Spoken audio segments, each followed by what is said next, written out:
You know, what I believe is missing from a lot of young women's lives is that mother, that sister, that auntie, or that grandmother who is willing to tell them the truth and nothing but the whole damn truth, no matter what the outcomes may be. Whether that little girl's gonna cuss you out, try to cut you off, try to do you dirty, you at the very least tried your best to tell her the truth. You know, them type of grandmamas who would tell you, what the hell are you doing wearing all that out there? You got no damn sense? Put some clothes on. That type of grandmother there was the one who loved you enough to correct the behaviors that were one day going to get you in a lot of trouble. And I'm not just saying how the world portrays you necessarily, but the sorts of traumas that you're going to carry through life if you continue to move through life in such a way. And fortunately, we still have those types of grandmothers, at least in our ecosystem and the Ethernet, the internet, in the atmosphere that we can tap into, that age-old wisdom that told you, that corrected you because they loved you. So shout out to our sister Felicia Rashad, aka Mrs. Huxtable herself. She has always been the admirable. She's always been the classy, the class act. And to be honest, I don't think there's a better messenger for this message right here. There's no better medium for this message. So I'm going to go ahead and let her talk her talk. I have not watched through this entire clip. I saved it for a moment like this one so we could both break this down in real time. So that being said, get yourself a little something to sip on. I got a unique blend of tea today. My girl went out and got us some new flavors. So it's like ginger, turmeric, something. So I'll see how that goes. But anyway, let us tap into this while I tap into that. Now, mind you, this clip is from The Breakfast Club, who does not play about their IP. So I basically might have to cover up the entire video and sort of do a fast forward in the sound or something just to differentiate it in order for us to get through this message. But I do not want the point to be missed. So I might just put a picture of Felicia here or, you know, maybe a little clip from the Cosbys or something like that that's just playing out. So anyway, let's get into it. And grace were everything. So do you ever look at how wild Hollywood is now and you just think to yourself, boy, y'all got it easy. Y'all wouldn't have got away with that in my day. Mm. Yeah, you'd have to look at Hollywood. I could look at the way young ladies dress. I knew I should have worn some other pants. You got your ass I'm not talking about that. I'm talking about elbows. But y'all see that effect. I know Just Hilarious is trying to be hilarious right there, but it's like, you know, Auntie came through, Grandmama came through, and just subtle wisdom already. Just pointed something out, and already there's conviction in the room. And unfortunately, that's the thing we've been trying to evade. We believe that that's shaming, that is actually going to tear a woman apart or whatever it is. Guess what? That very thing that you think is shaming is oftentimes, especially coming from individuals like this, is the very thing that you need in order to get back to yourself, to get to a place where you don't need that incessant external validation. You need everybody to be looking at you. You need everybody to be gawking over you or whatever it may be, right? You become so insecure and so externally focused that you can't even rail yourself in or rein yourself in enough to say, you know what? I don't need those people's eyes. I don't need their affection. I don't need anything, in essence, to be enough. That's the reason why folks are dressing not dressing for the lack of a better term. That's why folks who walk around basically half naked out here. That's what's really going on. It's to gain attention. It's to grasp the attention of any old stranger because attention has been mistaken for love, and therefore love has been mistaken for attention. If he's seeing me, if he's looking at me, if they're all looking at me, they love me. Guess what? A crackhead down the street having an absolute meltdown can gain some attention, but that does not mean that they got love. You understand me? So that being said, let us continue to drop gems on these folks' heads. Shoulder over here. I just, you want my coat? The young ladies are so beautiful. Mm-hmm. They're so beautiful. And something has happened in popular culture. Mm. You know, and I don't mean to be critical, and I hope young ladies listening don't try to spare them. They need this. They need this like water. You don't need to try to spare it. You are doing them a justice. I mean it that way. Mm. But you're young queens. I'm taken aback when I see on a college campus young women dressed in strips of clothing. Mm. But more importantly than that, no man wants his woman to be out like that. Ooh, that one right there, I know got them in it absolutely. It ain't for no man. I don't care what no man thinks about me. It's not about him. Or maybe you got, Ashley or Cindy.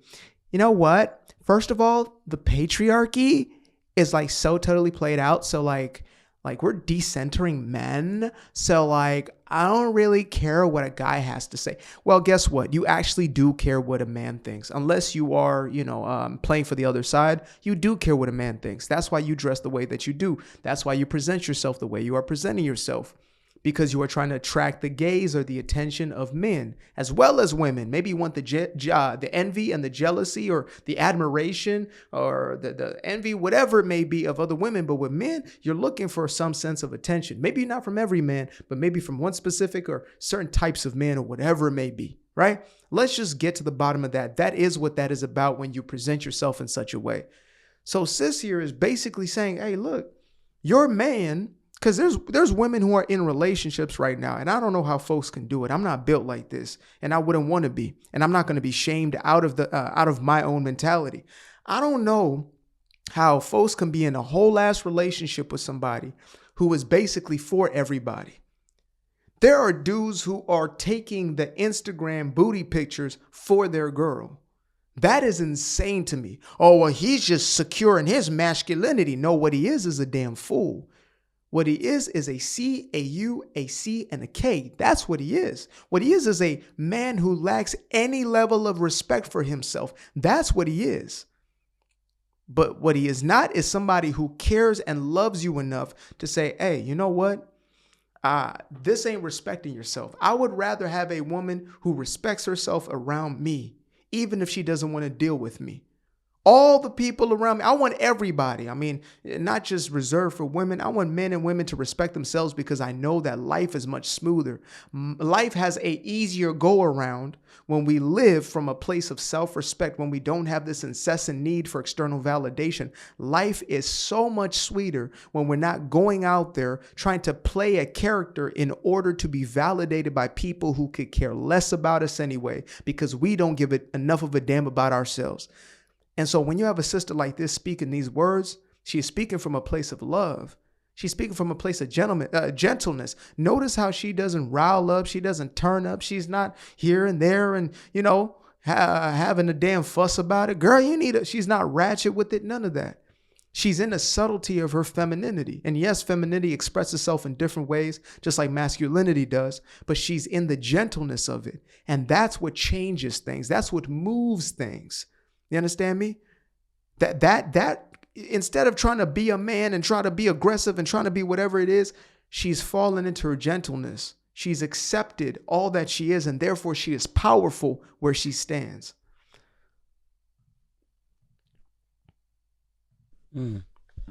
Right? I grew up on Method Man saying, wearing 3/4 of cloth, never showing your stuff off, boo. That's right. But not only that, it's like there's today's designers. I mean, there's ways. There are other things, and I just leave something to the imagination. Yeah. It would be nice. Some things are for my eyes only. Yep. And like you said, there are ways of being sexy without showing so much. That's right. Please.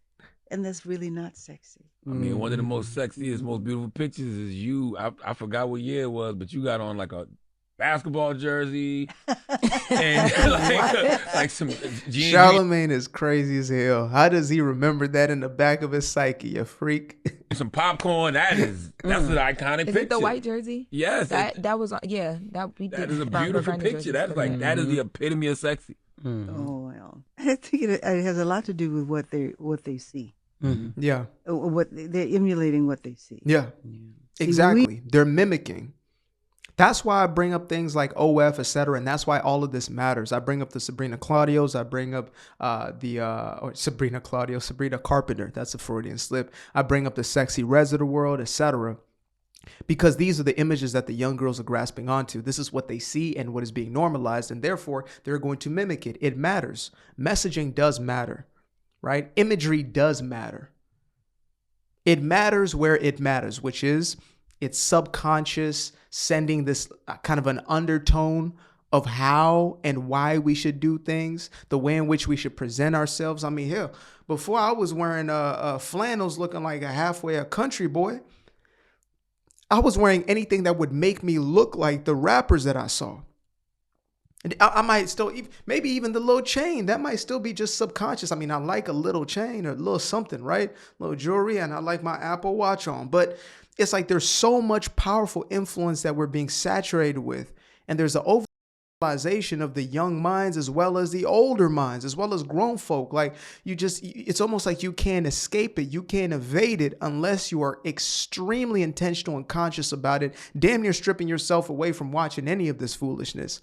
But they're pushing for it. And so the young girls, they go out there and they sell themselves on the market. They used to be this thing of like, you know, I don't want to be objectified. Stop making me a piece of meat. And now it's, I'm gonna make myself a piece of meat. I'm gonna objectify myself, all under the name of empowerment, all under the guise of liberation and freedom. But in truth, it is a different pair of shackles, and a worse pair of shackles than you've ever experienced. Worse than that kitchen, I promise you, is when you go out into them streets, you give yourself away and you create a trauma that will never evade you. Worse.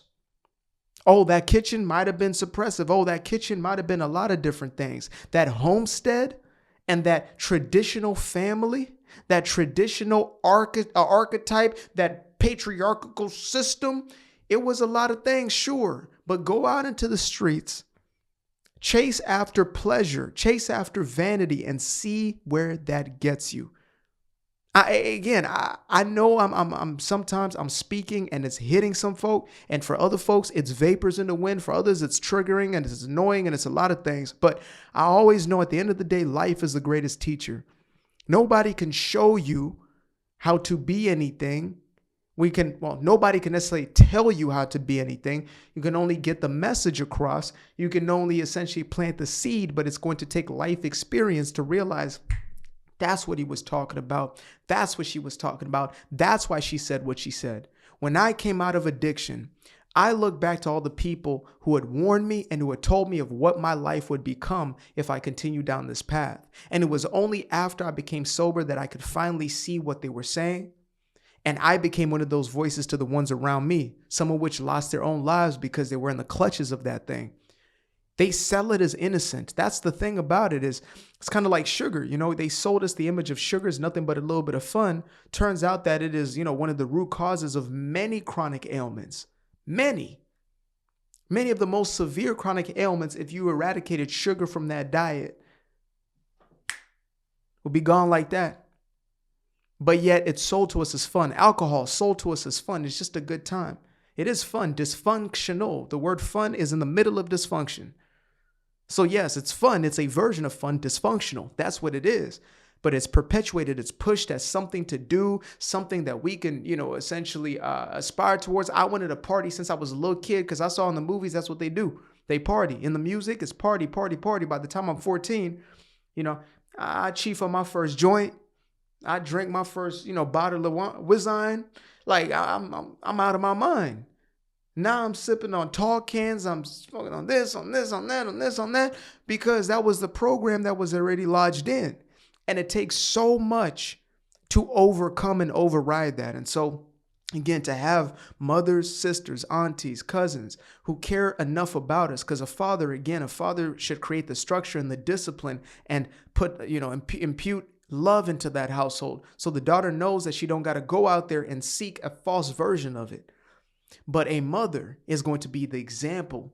A grandmother is going to be the example of what it is. Some girls are just following the patterns they saw their mothers. Their mothers are 304s. Their mother had a new dude every month, every week, every, you know, matter of X amount of time. And so they follow that pattern. They believe that that's what relationships were. They got a whole bunch of randos coming in and out of the house. Didn't protect their kids enough to, you know, to say, you know what, let me be discerning about my relationships. But instead, they saw their relationships as a means to cope with their own trauma. So we got to make sure that we're really, really being vigilant. When somebody said put some clothes on, they weren't saying it because they were shaming you or judging you. When they say put some clothes on, they meant it from a place of love. Girl, this ain't the path you want to go down. When a mother says the opposite, that's a sabotaging mother.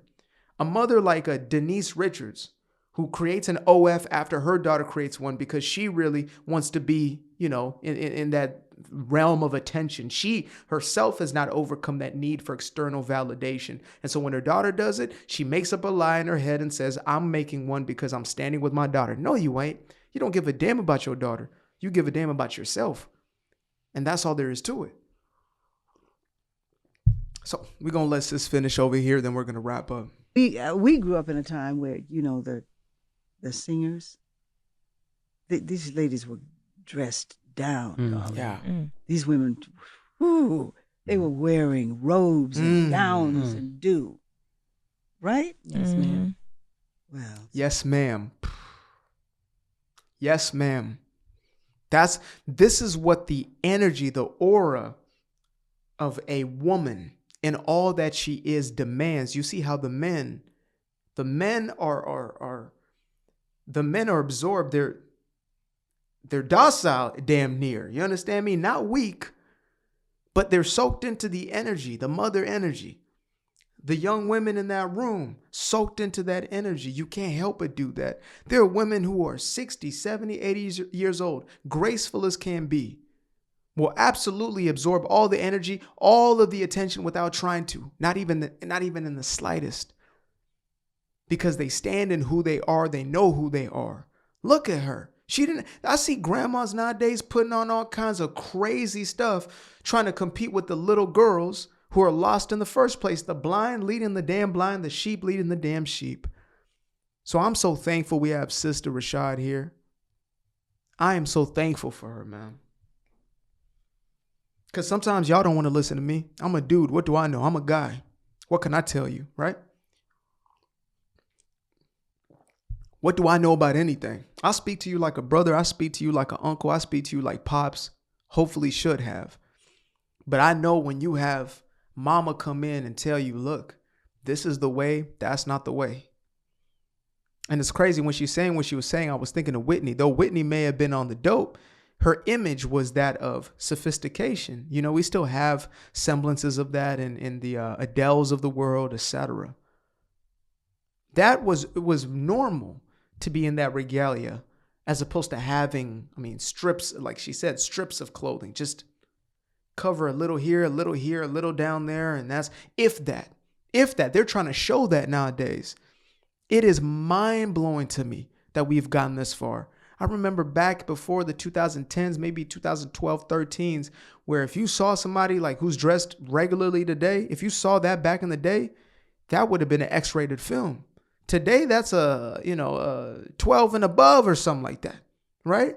That's rated PG-13. What?